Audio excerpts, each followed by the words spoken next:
안녕하세요, 여러분. 오늘 여러분께 들려드릴 이야기는 정말 믿기 어려우실 거예요. 하지만 이 모든 일이 지금도 우리 주변에서 벌어질 수 있는 끔찍한 현실입니다. 도대체 어떻게 이런 끔찍한 일이 가능했을까요? 사연 시작 전에 좋아요와 구독은 저에게 큰 힘이 된답니다. 행운이 가득하길 빕니다. 안녕하세요. 저는 이정이라고 합니다. 올해 66살이에요. 제가 오늘 여러분께 들려드릴 이야기는 제 인생에서 가장 충격적이고 끔찍했던 경험입니다. 아마 듣고 나시면 믿기 어려우실지도 모르겠어요. 하지만 이 모든 일이 정말로 제게 일어난 일이고 지금도 그 기억 때문에 가슴이 철렁할 때가 있습니다. 먼저 제 이야기부터 간단히 말씀드릴게요. 저는 25살에 결혼해서 두 아들을 낳고 평범한 가정주부로 살아왔습니다. 남편은 성실한 사람이었지만 아이들이 중학생이 될 무렵 갑작스러운 병으로 세상을 떠났어요. 그때부터 저는 홀로 두 아들을 키워야 했습니다. 정말 힘든 시간이었어요. 남편이 남긴 보험금과 적은 연금으로 생활하면서 아이들 교육비며 생활비며 모든 것을 혼자 감당해야 했으니까요. 하지만 저는 포기하지 않았습니다. 아이들만큼은 제대로 키워서 사회에 내보내야 한다는 생각뿐이었어요. 다행히 두 아들 모두 공부를 잘했고 성격도 착했습니다. 특히 첫째 아들은 정말 모범적이었어요. 학교에서도 선생님들께 칭찬을 많이 들었고 동네에서도 효자로 소문이 날 정도였습니다. 어려운 집안 사정을 이해하고 아르바이트를 해서 용돈을 벌기도 했고 동생을 잘 챙기기도 했어요. 첫째는 대학을 졸업하고 좋은 회사에 취직했습니다. 그리고 얼마 후 예쁜 며느리를 데려왔어요. 처음 만났을 때 며느리는 정말 단정하고 예의 바른 아이였습니다. 저에게도 항상 공손하게 인사하고 명절 때마다 정성스럽게 음식을 준비해 주기도 했어요. 첫째 부부는 결혼 3년 만에 딸을 하나 낳았습니다. 제 첫 손녀인 지유였어요. 그 아이가 태어났을 때의 기쁨이란 정말 말로 표현할 수 없었습니다. 남편을 일찍 잃고 혼자 아이들을 키우면서 얼마나 외로웠는지 모르는데 손녀가 생기니까 다시 살 이유가 생긴 것 같았어요. 둘째 아들도 대학을 졸업하고 먼 지역에서 직장을 구했습니다. 형만큼 자주 연락하지는 않았지만 그래도 한 달에 한두 번은 안부 전화를 드리고 명절이나 제 생일 때는 꼭 찾아와 주었어요. 그렇게 저는 나름대로 만족스러운 노년을 보내고 있다고 생각했습니다. 경제적으로는 여유롭지 않았지만 두 아들 모두 잘 자랐고 각자 자리를 잡았으니까요. 특히 첫째 아들 가족과는 한 달에 한두 번 정도 만나서 함께 식사를 하곤 했는데 그럴 때마다 가족의 소중함을 새삼 느꼈습니다. 하지만 돌이켜보니 그때부터 이미 이상한 신호들이 있었어요. 첫째 며느리가 점점 저와의 연락을 줄이기 시작했거든요. 예전에는 손녀 자랑도 자주 하고 육아 고민도 상의하곤 했는데 언제부턴가 그런 대화가 뚝 끊어졌습니다. 그리고 첫째 아들도 예전만큼 자주 찾아오지 않았어요. 바쁘다는 핑계를 대긴 했지만 뭔가 어색한 기운이 느껴졌습니다. 만나서 대화를 해도 예전처럼 편안하지 않고 자꾸 시계를 보거나 휴대폰을 확인하는 모습을 보였어요. 가장 이상했던 건 제 건강에 대해 유난히 많이 묻기 시작했다는 점입니다. 어디 아픈 곳은 없는지, 어떤 약을 먹고 있는지, 병원에는 정기적으로 다니는지. 처음에는 효심이라고 생각했어요. 나이 든 어머니를 걱정해 주는 거라고 말이에요. 하지만 그 질문들이 너무 구체적이고 반복적이어서 조금 부담스럽기도 했습니다. 특히 제가 가입한 보험에 대해서도 자세히 알고 싶어 했어요. 어떤 보험에 가입되어 있는지, 보장 내용은 어떤지, 수익자는 누구로 되어 있는지까지 물어보더라고요. 그래도 저는 그때만 해도 아들이 혹시 모를 일에 대비해서 미리 알아두려는 거라고 생각했습니다. 효자인 첫째가 어머니를 위해 보험 정리나 재산 정리를 도와주려는 거라고 긍정적으로 해석했어요. 그런 일들이 몇 달 동안 계속되었습니다. 그러던 어느 날 첫째 며느리에게서 전화가 왔어요. 평소에는 거의 먼저 연락하지 않던 사람이 갑자기 전화를 한 거였어요. 어머니, 안녕하세요. 오늘 시간 되시면 저희 집에 오셔서 함께 저녁 드시고 주무시다 가시는 게 어떨까요? 지유가 할머니랑 놀고 싶다고 하네요. 며느리의 목소리는 평소보다 한층 다정했습니다. 그동안 연락이 뜸했던 게 미안했는지 특별히 친근하게 말하더라고요. 손녀가 저를 보고 싶어 한다는 말에 마음이 금세 풀렸어요. 사실 그때 저는 조금 외로웠거든요. 둘째 아들은 멀리 있어서 자주 볼 수 없고 첫째 가족과도 예전만큼 가깝게 지내지 못하고 있었으니까요. 그런 상황에서 며느리가 먼저 연락해서 함께 시간을 보내자고 하니까 정말 기뻤습니다.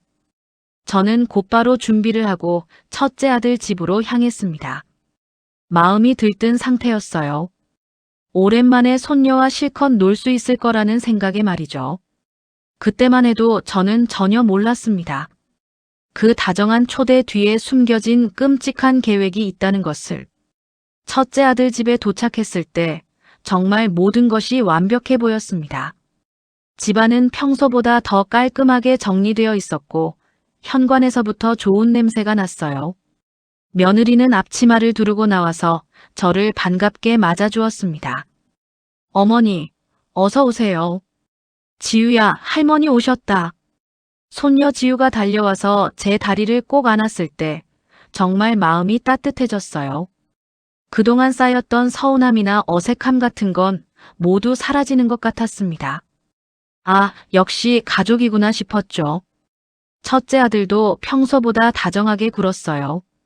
제가 좋아하는 차를 직접 우려주면서 회사 이야기, 지유 이야기를 재미있게 해주었습니다. 오랜만에 듣는 아들의 웃음소리가 너무 반가웠어요. 저녁 준비도 정말 정성스럽게 되어 있었습니다. 제가 좋아하는 음식들로 가득한 상차림이었어요. 갈비찜, 잡채, 나물 반찬들. 며느리가 오후 내내 준비했다고 하더라고요. 그런 정성을 보니까 그동안 서먹했던 것도 제가 너무 예민하게 생각한 게 아닌가 하는 생각이 들었습니다. 식사하는 동안에도 분위기는 정말 좋았어요. 지유가 유치원에서 있었던 일들을 신나게 떠들고 첫째 아들도 옛날 어렸을 때 이야기를 꺼내면서 웃음이 끊이지 않았습니다. 며느리도 평소보다 훨씬 말이 많았고 저에게 이것저것 챙겨주려고 애쓰는 모습이 보였어요. 식사를 마치고 지유와 함께 놀이를 하면서 시간을 보냈습니다. 그 아이가 어찌나 귀엽던지 시간 가는 줄을 몰랐어요. 첫째 아들 부부도 지유가 할머니와 노는 모습을 흐뭇하게 바라보고 있었습니다. 저녁 9시가 넘어서야 지유를 재웠어요. 그 후에는 아들 부부와 함께 거실에서 차를 마시며 이런저런 이야기를 나누었습니다. 정말 오랜만에 느끼는 평화로운 가족 시간이었어요. 시간이 늦어지자 며느리가 제게 잠자리를 안내해 주었습니다. 지유방 옆에 있는 작은 방이었는데 이불도 미리 깔아놓고 수건이며 세면용품까지 모두 준비해 놓았더라고요. 정말 세심한 배려였습니다. 저는 그날 밤 정말 오랜만에 마음이 편안했어요. 그동안 혼자 지내면서 느꼈던 외로움도 사라지고 아직 나에겐 가족이 있구나 하는 생각에 감사한 마음마저 들었습니다. 잠자리에 들 준비를 하고 있을 때였어요. 시간은 밤 11시쯤이었는데 갑자기 휴대폰이 울렸습니다. 둘째 아들에게서 온 전화였어요. 이상했어요. 둘째는 평소에 이렇게 늦은 시간에 전화하는 일이 거의 없거든요. 전화를 받자마자 들린 둘째의 목소리는 제가 평생 들어본 적 없을 정도로 절박했습니다. 엄마, 제발 당장 거기서 나와요. 절대 거기 있으면 안 돼요. 순간 온몸에 소름이 돋았어요. 둘째의 목소리는 떨리고 있었고 숨도 가쁘게 쉬고 있었습니다. 무슨 일인지 물어보려고 했는데 둘째가 계속해서 급하게 말했어요. 지금 당장 집을 나와서 안전한 곳으로 가라고, 절대 첫째나 며느리에게 들키면 안 된다고 핑계를 대서라도 무조건 나오라고 했습니다. 목소리에 담긴 공포와 절박함이 그대로 전해져서 저도 덩달아 무서워졌어요. 저는 아직 상황을 이해할 수 없었지만 둘째의 목소리만 들어도 뭔가 심각한 일이 벌어졌다는 것을 알 수 있었습니다. 그동안 둘째는 형에 비해 조용하고 차분한 성격이었는데 그런 아이가 이렇게 다급하게 소리를 지른다는 것은 정말 위급한 상황이라는 뜻이었어요. 하지만 문제는 어떻게 이 집을 나가느냐는 것이었습니다. 이미 잠자리에 들 준비를 마친 상황에서 갑자기 집을 나간다고 하면 당연히 의심을 받을 거였어요. 더구나 이렇게 늦은 시간에 말이죠. 저는 떨리는 마음을 진정시키고 최대한 자연스럽게 행동하려고 노력했습니다. 둘째에게는 조금만 기다리라고 하고 전화를 끊었어요. 그리고 화장실에 다녀오겠다는 핑계를 만들었습니다. 거실로 나가서 며느리에게 말했어요. 화장실 좀 사용하겠다고, 그리고 물도 한 컵 마시겠다고 했습니다.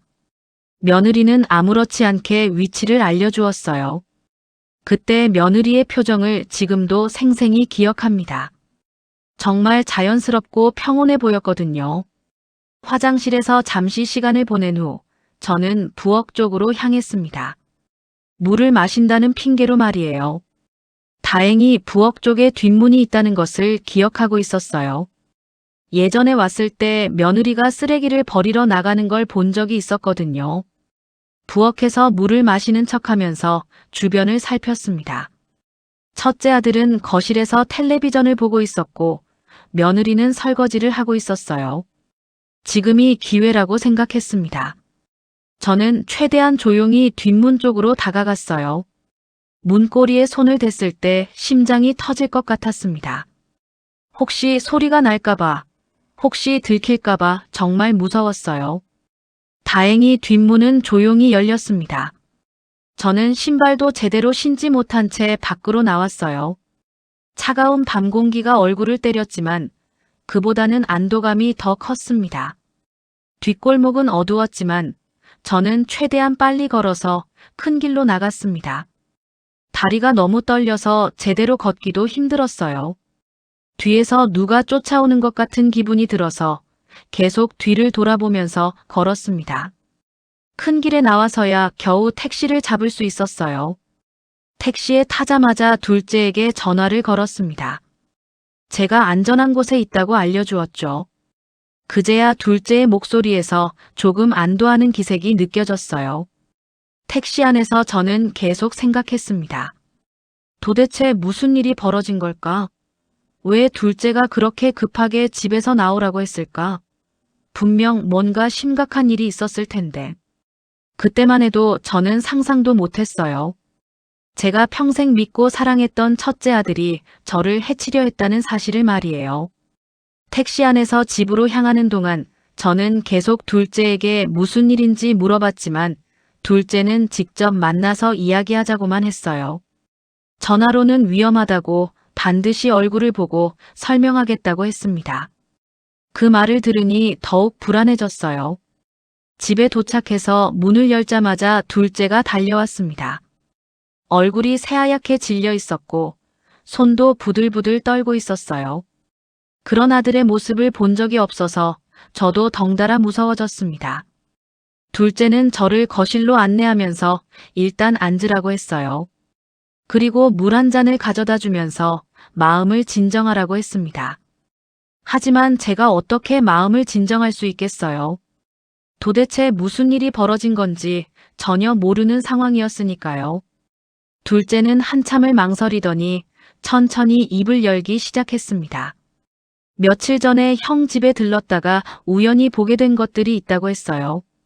처음에는 별 생각 없이 지나쳤는데 나중에 생각해보니 너무 이상해서 다시 확인해봤다고 했습니다. 그날 둘째는 형 집에 빌린 책을 반납하러 갔다고 해요. 형과 며느리는 잠시 외출한 상태였고 열쇠를 받아서 들어갔답니다. 책을 거실 테이블에 놓으려고 하는데 테이블 위에 여러 서류들이 펼쳐져 있었다고 했어요. 처음에는 그냥 지나치려고 했는데 그 서류들 중에 제 이름이 적힌 것들이 보였다고 합니다. 궁금해서 자세히 보니 제 보험 증서였어요. 그뿐만 아니라 제 의료 기록, 건강검진 결과지, 복용하고 있는 약물 목록까지 정리되어 있었다고 했습니다. 둘째는 그때만 해도 형이 어머니를 위해 보험이나 의료 정보를 정리해두는 거라고 생각했대요. 효자인 형다운 일이라고 말이죠. 하지만 그 옆에 놓인 다른 서류들을 보고는 완전히 충격을 받았다고 했습니다. 빨간 글씨로 최종 독촉장이라고 적힌 서류들이 여러 장 있었어요. 모두 첫째 아들과 며느리 앞으로 온 것들이었습니다. 도박 관련 대출, 사채업체에서 빌린 돈, 신용카드 연체료까지.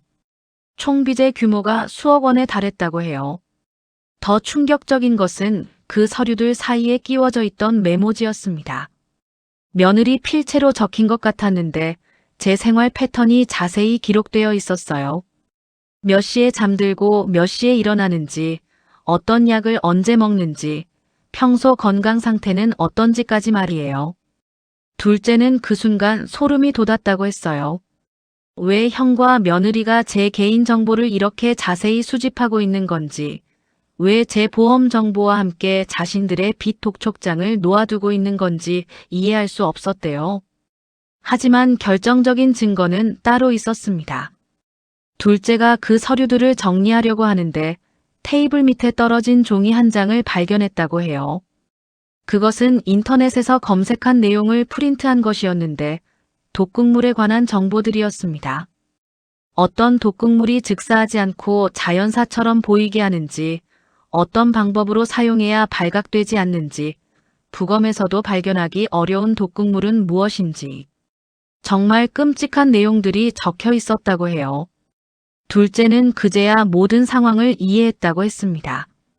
형과 며느리가 도박으로 진 빚을 갚기 위해 제 보험금을 노리고 있다는 것을, 그리고 저를 자연사로 위장해서 죽이려는 계획을 세우고 있다는 것을 말이에요. 둘째는 그 자리에서 바로 휴대폰으로 그 서류들을 모두 촬영했다고 했어요. 그리고 급하게 집을 나와서 변호사 사무실을 찾아갔답니다. 변호사는 이 정도 증거면 수사기관에 신고해야 한다고 조언했다고 해요.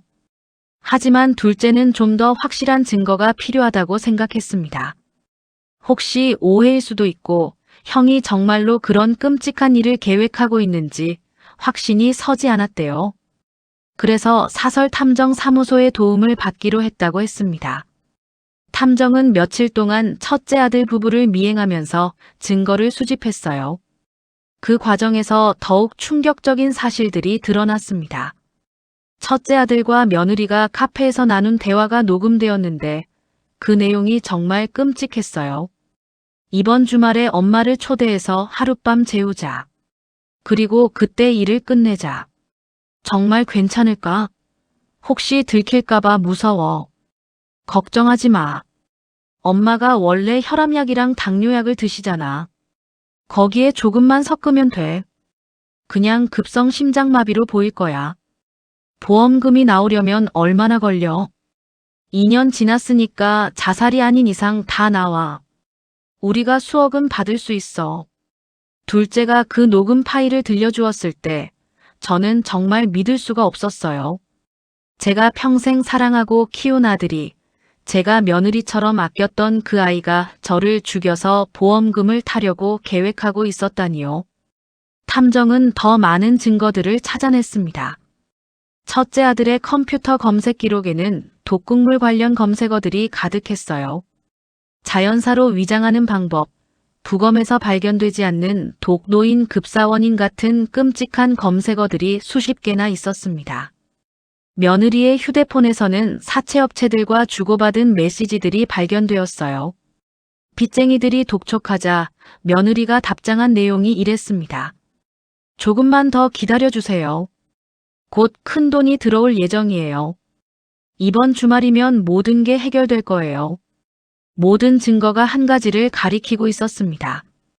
첫째 아들과 며느리가 저를 살해해서 보험금으로 빚을 갚으려고 치밀하게 계획을 세웠다는 것을요.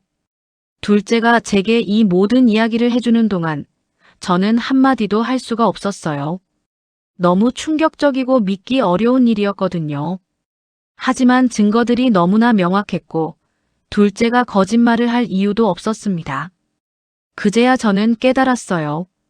며칠 전 며느리의 갑작스러운 초대가 왜 그렇게 다정했는지, 왜 그렇게 정성스럽게 음식을 준비했는지, 왜 하룻밤 자고 가라고 했는지를. 모든 것이 저를 죽이기 위한 마지막 만찬이었던 거예요. 만약 둘째가 그 증거들을 발견하지 못했다면, 만약 그날 밤 전화를 하지 않았다면, 저는 지금 이 세상에 없었을지도 모릅니다. 모든 증거가 확보되자 둘째는 바로 경찰서에 신고했습니다. 처음에 경찰관들도 믿기 어려워했어요. 자식이 어머니를 살해하려 했다는 신고를 받고 쉽게 믿을 수 있겠어요? 하지만 둘째가 가져온 증거들을 보고는 모두 심각한 표정이 되었습니다. 녹음 파일, 독극물 검색 기록, 보험 증서와 빚 독촉장, 그리고 제 개인정보가 정리된 자료들. 이 모든 것들이 명백한 살인 계획의 증거였으니까요. 경찰은 즉시 수사에 착수했고 더 많은 증거를 확보하기 위해 첫째 아들 집에 대한 압수수색을 실시했습니다. 압수수색 과정에서 더욱 충격적인 증거들이 나왔어요. 첫째 아들의 컴퓨터에서는 삭제했던 검색 기록들이 복구되었는데 독극물 구입 방법, 살인 후 시신 처리 방법, 보험금 청구 절차까지 상세하게 검색한 흔적들이 있었습니다. 며느리의 수첩에서는 더욱 소름 끼치는 내용이 발견되었어요. 제 일상 패턴이 날짜별로 기록되어 있었고 언제 혼자 있는 시간이 많은지, 어떤 음식을 좋아하는지, 평소 복용하는 약물의 종류와 시간까지 세세하게 적혀 있었습니다. 가장 충격적이었던 것은 실제로 독극물을 구입했다는 사실이었어요. 며느리가 인터넷을 통해 쥐약 성분으로 사용되는 특정 화학물질을 주문한 기록이 발견되었습니다. 그 물질은 소량 섭취 시 급성 심장마비 증상을 일으키며 일반적인 부검에서는 발견하기 어려운 것이었어요. 경찰은 첫째 아들과 며느리를 살인미수 및 살인예비 혐의로 긴급 체포했습니다. 그 소식을 들었을 때 저는 복잡한 마음이었어요. 한편으로는 안도감이 들었지만 다른 한편으로는 제가 평생 사랑한 아들이 수갑을 찬 채 연행되는 모습을 상상하니 가슴이 찢어지는 것 같았습니다. 체포 소식은 금세 동네에 퍼졌어요. 그동안 효자로 소문났던 첫째 아들이 어머니 살해를 계획했다는 사실에 모든 사람들이 충격을 받았습니다. 아는 사람들이 전화를 걸어와서 위로해주기도 했지만 저는 누구와도 대화하고 싶지 않았어요. 수사 과정에서 첫째 아들과 며느리의 도박 중독 실태도 자세히 밝혀졌습니다. 결혼 초기부터 온라인 도박에 빠져 있었고 처음에는 작은 금액으로 시작했지만 점점 규모가 커졌어요. 잃은 돈을 되찾기 위해 더 큰 돈을 걸다가 결국 수억 원의 빚을 지게 된 거였습니다.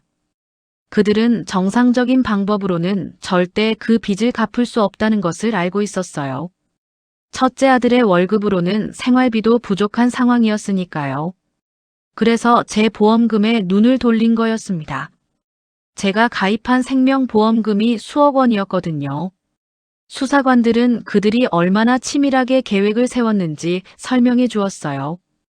단순히 독을 먹이는 것이 아니라 제 기존 지병과 연관지어서 자연사로 위장하려고 했다는 겁니다.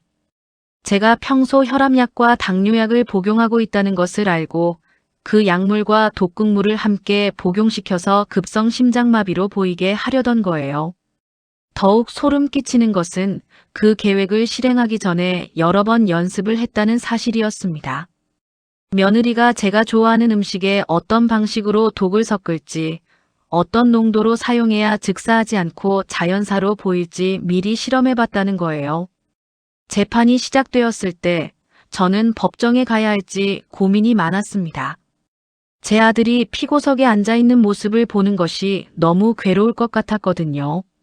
하지만 검사는 제가 피해자로서 법정에 출석해야 한다고 했어요. 첫 번째 재판날 법정에 들어서면서 저는 다리가 후들거렸습니다. 피고석에 앉아있는 첫째 아들과 며느리를 보는 순간 정말 복잡한 감정이 들었어요. 분노와 배신감, 그리고 동시에 측은함까지도 느꼈습니다. 첫째 아들은 법정에서도 끝까지 혐의를 부인했어요. 어머니를 해치려는 의도는 전혀 없었고 단지 보험 정리를 도와드리려고 했을 뿐이라고 주장했습니다. 독극물 검색은 호기심에서 한 것이고 며느리와의 대화도 오해의 소지가 있다고 발뺌했어요.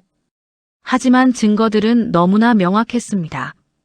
검사가 하나하나 증거를 제시할 때마다 변호사들도 할 말을 잃었어요.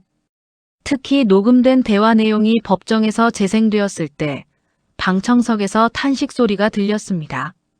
며느리는 재판 중에 울면서 잘못했다고 인정했어요. 도박 빚 때문에 너무 절망적이었고 순간적으로 잘못된 생각을 했다고 했습니다. 하지만 첫째 아들은 끝까지 자신의 혐의를 인정하지 않았어요. 어머니를 정말 사랑합니다. 제가 어떻게 어머니를 해칠 생각을 할 수 있겠습니까? 법정에서 첫째 아들이 한 이 말을 들었을 때 저는 정말 화가 났습니다. 이 모든 증거가 있는데도 끝까지 거짓말을 하고 있으니까요. 그 순간 저는 깨달았어요. 제가 알던 아들은 이미 존재하지 않는다는 것을요. 재판은 몇 달간 계속되었습니다. 그동안 저는 매일매일이 고통스러웠어요. 언론에서도 이 사건을 크게 다뤘는데 기사를 볼 때마다 마음이 아팠습니다. 제 가족사가 온 세상에 알려진다는 것이 너무 부끄럽고 괴로웠거든요. 마침내 선고일이 왔습니다. 판사는 이 사건이 계획적이고 악질적인 범죄라고 규정했어요. 혈연관계를 이용해 피해자를 속이고 치밀한 계획을 세워 살인을 시도한 점이 매우 중하다고 했습니다. 며느리는 살인미수 혐의로 징역 3년이 선고되었고 첫째 아들은 징역 2년을 받았습니다. 첫째가 며느리보다 형량이 적었던 이유는 며느리가 주도적으로 계획을 세웠고 실제로 독극물을 구입한 장본인이었기 때문이었어요. 선고가 내려지는 순간 피고석에 앉아 고개를 숙인 첫째 아들을 보면서 저는 눈앞이 아득해졌습니다. 제가 평생 키우고 믿었던 자식이 그토록 자랑스러워했던 아들이 저를 죽이려고 했다는 현실이 다시 한번 가슴을 찔렀어요. 판사가 퇴정하고 법정이 마무리될 때까지 첫째 아들은 한 번도 저를 쳐다보지 않았습니다. 그 모습이 저에게는 마지막 상처였어요. 재판이 끝나고 첫째 아들과 며느리가 감옥에 간 후 가장 큰 문제는 손녀 지우였습니다. 갓 5살 된 아이가 하루아침에 부모를 모두 잃게 된 거예요. 물론 부모가 죽은 것은 아니지만 아이에게는 마찬가지였습니다. 처음에 며느리 친정에서 지우를 맡겠다고 했어요. 하지만 며칠 지나지 않아서 연락이 왔습니다. 아이를 더 이상 키울 수 없다고, 경제적으로도 어렵고 심리적으로도 부담이 된다고 했어요. 결국 며느리 가족들도 이 사건으로 인한 충격과 사회적 시선 때문에 지우를 외면하게 된 거였습니다. 그때 저는 정말 마음이 아팠어요. 지우에게는 아무 잘못이 없는데 부모의 죄 때문에 갈 곳을 잃게 되었으니까요. 아이가 어디에도 의지할 곳이 없다는 생각에 가슴이 찢어질 것 같았습니다. 고민 끝에 저는 지우를 제가 키우기로 결정했어요. 이미 66이라는 나이에 5살 아이를 키운다는 것이 쉬운 일은 아니었지만 그 아이만큼은 제가 책임져야 한다고 생각했습니다. 지우는 제 친손녀이고 이 모든 일과 상관없이 사랑받아야 할 존재였으니까요. 지우를 데려와서 함께 살기 시작했을 때 처음 며칠은 정말 힘들었어요. 아이는 엄마 아빠가 왜 안 오는지 계속 물어봤고 밤마다 울면서 부모를 찾았습니다. 저는 그 아이에게 어떻게 설명해야 할지 몰라서 그저 엄마 아빠가 멀리 일하러 가셔서 할머니랑 함께 살기로 했다고만 말할 수 있었어요. 지우가 적응하는 데는 시간이 필요했습니다. 처음에는 밥도 잘 먹지 않고 밤에 자주 깨서 울곤 했어요. 저도 아이를 달래느라 제대로 잠을 못 잔 날이 많았습니다. 체력적으로도 힘들었지만 무엇보다 아이의 상처받은 마음을 어루만져 주는 것이 가장 어려웠어요. 하지만 시간이 지나면서 지우는 조금씩 밝아지기 시작했습니다. 제가 매일 그림책을 읽어주고 함께 놀아주고 맛있는 음식을 해주면서 아이는 서서히 웃음을 되찾았어요. 특히 지우가 웃을 때마다 저도 덩달아 기분이 좋아졌습니다. 아이와 함께 살면서 저는 새로운 삶의 이유를 찾을 수 있었어요. 그동안 첫째 아들에게 당한 배신감과 상처로 인해 절망적이었는데 지우가 있으니까 다시 살아갈 힘이 생겼습니다. 이 아이만큼은 올바르게 키워서 좋은 사람으로 만들어야겠다는 다짐이 들었어요. 지우를 키우면서 저는 많은 것을 배웠습니다. 아이들은 어른들이 생각하는 것보다 훨씬 빨리 상황을 이해하고 적응한다는 것을요. 지우도 처음에는 힘들어했지만 할머니의 사랑을 느끼면서 점점 안정을 찾아갔어요. 유치원에서도 지우는 잘 적응했습니다. 선생님들께서 특별히 신경 써주셨고 친구들과도 잘 어울렸어요. 간혹 다른 아이들이 너는 왜 엄마 아빠가 안 와?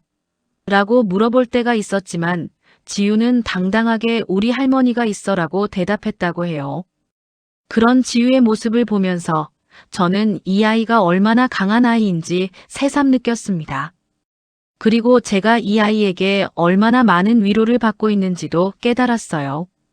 처음에는 제가 지우를 돌봐야 한다고 생각했는데 오히려 지우가 저를 돌봐주고 있었던 거예요. 이 모든 일을 겪으면서 저는 뼈저리게 깨달은 것들이 있습니다. 첫 번째는 피로 맺어진 관계라고 해서 무조건 믿어서는 안 된다는 것이에요. 가족이라는 이름 때문에 의심하지 않고 무조건 신뢰했던 제 자신이 어리석었다고 생각해요.